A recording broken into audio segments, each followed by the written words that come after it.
आप हम चुप न रहा। ये भौजी इतने न करू परेशान, आप हम चुप न रहा। आहा हो न कन सज्ञान, आहा हो न कन सज्ञान के सब किछु हम ही कहा।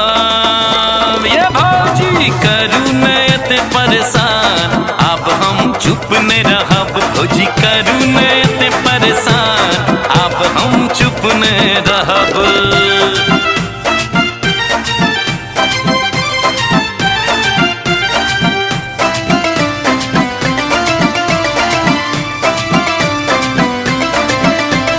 नैहर के देखल एतो न करू, कन कन कंजूसी आपो त छोरू।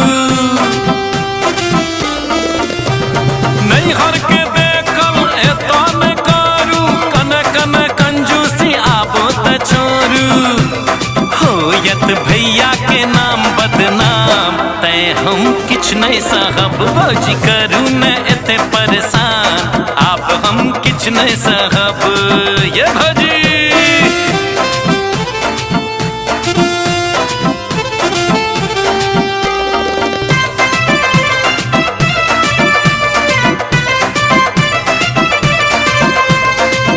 निकुत भाई भतीजा के खुआबी, भगना भगनी के देखा देखा कसिहाबी। निकुत भाई भतीजा के खुआबी, भगना भगनी के देखा देखा कसिहाबी।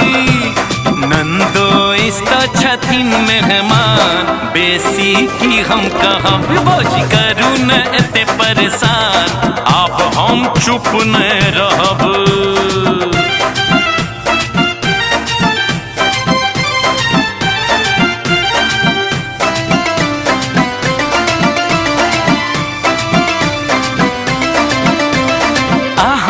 पहिने हमर घर अछि, दुनू गोटे के हिस्सा बराबर अछि।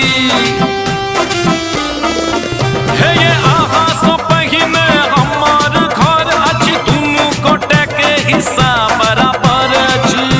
घरारी तक करू हमरो नाम, आप हम किछ नहीं छोड़ब। ये भौजी करू न परेशान, आप हम किछ नहीं छोड़ब। सुधर जाओ।